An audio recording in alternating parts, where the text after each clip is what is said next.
two or three things. And when you get a lump sum in your life and you say, well, what do you do with it? Do you want to leave it in the bank, getting no interest and pay tax on it? Do you put it in a super fund, become a tax haven and get a reasonable sort of return on your money? Do you get a tax deduction for putting that? No, you don't claim as a taxation because if you did, you'd lose 15% tax on the contributions. And if you're an employee, you can't claim as a deduction. Yes, sir, Rob? 547, when does that kick in? Sorry, the 540. Yeah, they've dropped the amount you can earn. Oh, in sort of the age pension? Yeah. That cuts in on the 1st of January next year. So anyone who's got more assets than that, they automatically lose a pension.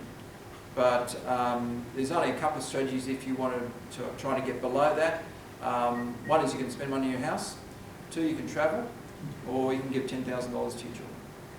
But for when you start to do the figures, if you're, say, $30,000, $40,000, $50,000 over, and you're trying to get back the pension,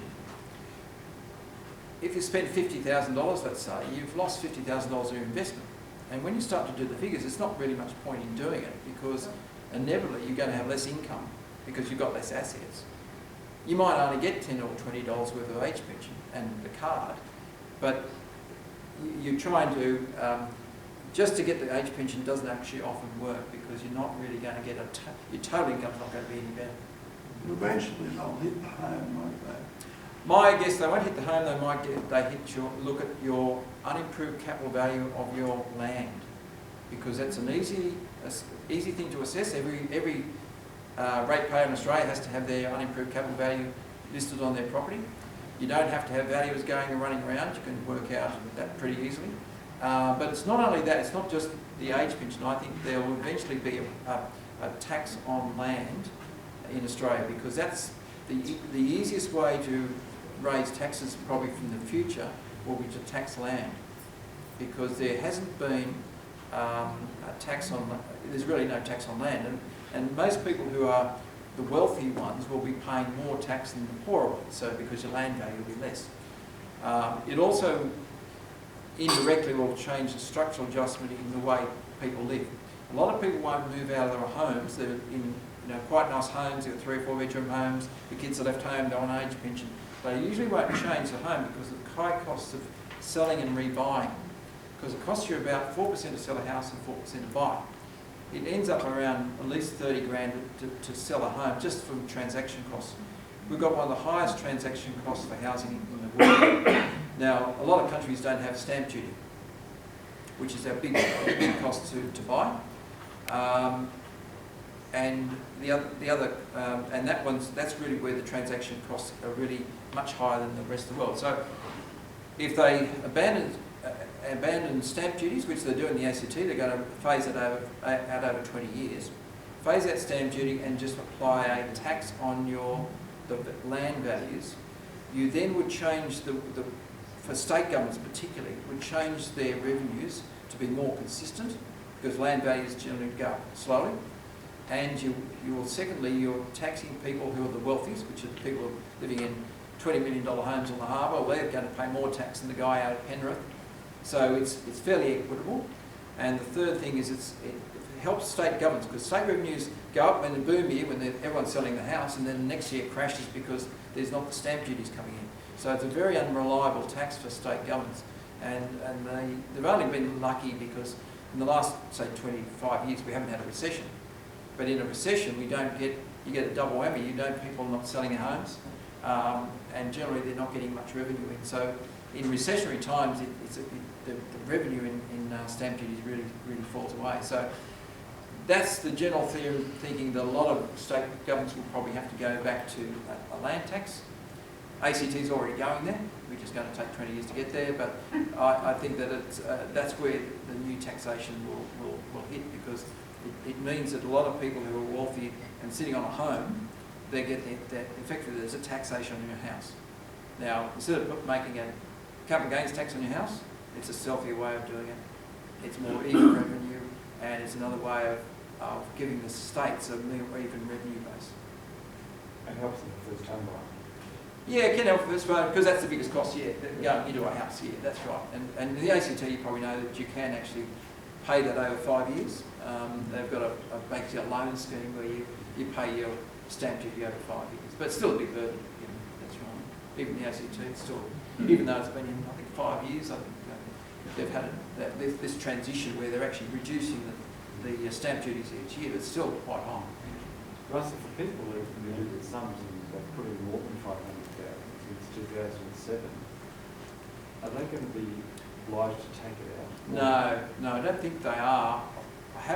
I'm not quite sure on that, but I don't read think they somewhere where they won't be forced to take it No, out. they just can't put any more in. Yes. Because they did it under those rules, and they can't backdate that rule. So Russell, those people who actually withdrew a lump sum out of their super and then put it straight back in again as a personal contribution, that will they negate each other? No, they'll still be recognised just as the contribution because they're not looking at exit and withdrawals, exits and contributions, they're just looking at what you put in. So therefore, those people who did that, of course, could reach the 500,000, which is what Quite my easily. cap. Yeah, that's right. Yeah. That's right. So when does that apply from? 1 July 2007. Well, 3rd of May this year, wasn't it? And going backdating to 2007 in terms of the tracking the person. Yeah, 2007, that's right, it goes back to 2007, of tracking what you've put in. So what's the impact of that again on your super? Well, all it is restrict the amount going into super. So, but if you've already Got it in there, it doesn't matter, yeah. once it's in there, yeah. they You can't do much about it because you did it under those rules and they can't retrospectively change it. Yeah, they can't make you take it out. No, not. Just, yeah, that's right. That 500,000, that doesn't include some packaged amount. No, salary sacrifice doesn't count, no, because technically that's employer's money. Now, all you've done with salary sacrifice is you actually give the money to your employer, they've put it under their banner called salary sacrifice, so it doesn't count under that for the 500,000.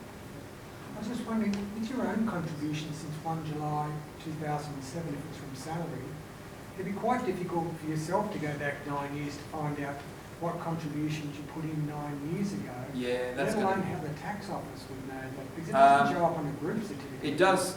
They do keep records of that. Super funds do keep records of what your employer put in and what your personal contribution you put in, your own money. But That's tracked all the time. you'd have to find that out though. I mean, The super funds have got it. There's nowhere you yourself would have that information. Oh no, you wouldn't have it, but the super funds track that all the time. They keep a record of all your personal contributions, and that's kept consistently. It's going back since 1992 basically. So, but they only have to go back to 2007, but they can track those records because there's a constant accumulation figure they've got. Every super fund, you can ring up the super fund tomorrow, and they'll be able to tell you what's your contributions you put in since the day dot. Not necessarily 2007, but you can go back to your super fund and say, what are my personal contributions I've put in since I started that super?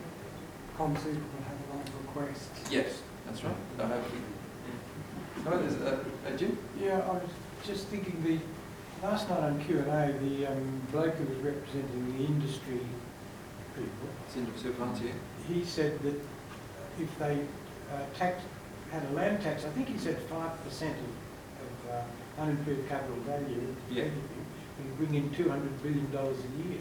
Yeah, that's it. I mean, Australians are wealthy in the sense most people have got a house. They've got decent super. We're one of the few countries in the world that's got decent super and people, 70% of people own their homes. The thing is, it's just not taxed at this stage. So, as I said, it's going to be political suicide for anyone to bring in capital gains tax on housing. So, can't see that happening, but I could see a tax on unimproved capital gains. But it'd have to be done through the states primarily because they've, through local councils, local councils got the knowledge about what your rates values are, or the unimproved capital values, but it's more likely the states will be pushed into trying to do that. But they don't want to do it though, do they? Well, they haven't run out of money yet. That's the thing. As I said, the next 2030, there are $35 billion deficit to cover healthcare, it's just that the emergency really hasn't hit yet. So I just can't see how they can avoid doing something, creating a new tax. Which They'd have to do away with stamp duty and then. That's right. That's a compromise. Yeah, that's right. so they don't want to do that. Probably not, but they want sort of an even, not more an even. Next time we have a recession where their stamp duties collapse away, they're going to be, you know, they really are going to have to look around for something. And each state can do it piecemeal, I guess, to make it so that all the states won't do it all together, I guess. But once, I mean, the ACT have already done it. You know, most people wouldn't even know they've done it, you know, because it was in a budget item in ACT government 5 years ago. So, and they phased it over time. So that instead of doing 20 years, they might do it over 5 years, because it's a bit unequitable. If someone's just bought a house just before they've brought it in, and they paid stamp duty of 4%, and then the next day, the guy who bought the house, and the next day he doesn't pay it, but they're going to be, the guy who paid the stamp duty then is going to still be hit with the rates notice to pay the tax on the land values. So it has to be probably brought in over time. State governments are probably easier to do it, because, you know, most people wouldn't even know there's a state budget, let alone reading budget papers. So, so I mean, it's probably more likely to come in that way. So, because as you know, the Commonwealth government's cutting money back to the states, so they've got to come and find it somewhere. Yeah, up back there. Yeah, I'm just wondering about some of the forecasts in the budget. The inflation over the next couple of years is going to be a lot lower. Yeah, well, that's right. I mean, low growth, low inflation environments, low wage growth. Some people are saying that it's a generally, around the world, it's not just Australia, but why we're seeing such low inflation rates is because, one, a lot of things are produced in China these days. As you know, a lot of, you know, clothing, textiles, footwear, domestic goods. They've been able to pull down the cost of a lot of our manufactured goods that we use. We've got tariffs down in Australia quite substantially now, so we won't have any tariffs, and we'll be importing cars from 2017, so we won't produce cars in here, Australia. So a lot of the costs of our manufactured things have gone down in relative terms. The other thing that's gone down substantially, as you know, is the price of petrol, which has gone from over $100 a barrel down to around $40 a barrel. That's feeding through the economy as well. So everything gets transported, basically. Every manufactured good gets transported, so the cost of transport's gone down, and that's feeding through the inflation. And we're also, I think there's a general rule that the Western first world economies like ourselves, we can't get our labour rates too far out of kilter with the third world and the second world. You know, the second world is China, where their average wage is around $5,000 a year. You know, the average wage in Australia is about 50. So how can we compete? Well, we compete because we've got very high productivity, high infrastructure, very highly educated. They don't have all those advantages that we have. So we can still pay ourselves well and compete. And we specialise in things we're good at. We're good at mining, we're good at agriculture, we're good at making wine, all those things we can compete in the world. But we can't compete in textiles, clothing, footwear and cars. So you move your people out of the industries you're not good at and move them into the ones that you are good at. And you still then can pay yourself, you know, a good wage and have a high level of welfare, high levels of community infrastructure. We live in some of the best houses in the world. You know, you go and look in Europe and people live in apartments where it's fairly small because they can't afford to have big houses like we have. So we are relatively a very wealthy country. When our exchange rate was over $1, we were one of the wealthiest countries in the world when we valued ourselves in Australian dollars versus the rest of the world. But that's come back now since the exchange rate. But you know, per head of population, we were the wealthiest country in the world when we had exchange rate at parity with the US dollar. So, but you know, we still can compete. We're still exporting. We've still got a resource sector that's still exporting. We've still got mining companies that are one of the cheapest producers in the world. We've got the LNG export boom happening in the next 5 years. So the next 5 years will be the biggest LNG exporter of the world. And that's all those new projects. There's 2 in Gladstone, 1 in Darwin, and a couple in the North West Shelf. They're new projects producing major exports. I think it's about 30 to $40 billion worth of extra exports each year. And all the new mines, coal mines, iron ore mines that have been developed over the last few years. They're all adding to the export revenues, and that'll help us get through the next, say, 10 to 20 years where we do need that revenue to pay for our welfare. So, any other questions? Yeah. When you said that we need more migrants, you're talking about the number of people working. Well, wouldn't that contribute more to perhaps, the welfare? No, it doesn't. Migrants in general have one of the lowest crime rates. They have very low unemployment because they come here to succeed. You've got to remember, Australia takes in highly skilled people. They don't take just anyone. They've got to have good health. They've got to be tested for TB, and all their health got to be good. They've got to have a skill that we want. They can't just come in just because they want to, unless it's family reunion, and only family reunion is very limited these days. So we're taking in people who we can go into the workforce where there's shortages in occupations. They can go into the workforce. They bring their children, but they're also bringing. Actually, the cost of children is much lower than having aged care. So bringing their children doesn't cost the country that much. But what they do bring is their expertise, their knowledge. They've been trained elsewhere, they've got the experience elsewhere, but we just take that person, they just slot into the taxation system and start to pay taxes. Now, the benefit of that is you've got someone else's training, the cost of education and training's all gone to some other country, and we've just taken the revenue in taxation. So that's what's been happening since 1945. We've been taking people from overseas. 33% of Australians have been born overseas. So, And Russell, isn't it between 200 and 300,000 people are coming in? it's still coming quite a high, still a high proportion. Relative, I mean, it sounds a lot of people, but you've got 24 million people now, but so it's not a high proportion, it's probably less than 1%, but over 10 years, that's 10% extra on your population. And that's the only reason our population is growing. Yeah, ultimately, that's They're right. not doing it through natural birth. No, that's right. That's right. So migration is really a big benefit to Australia.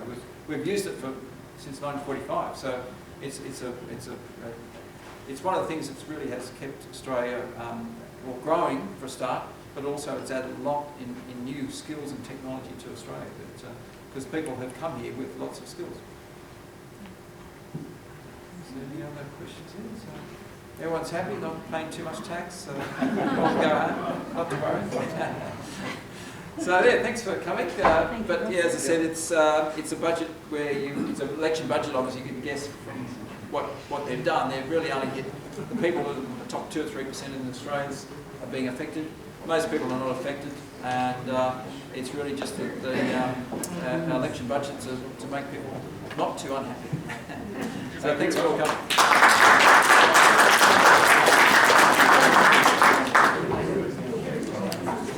So you're still okay? You still got your pension?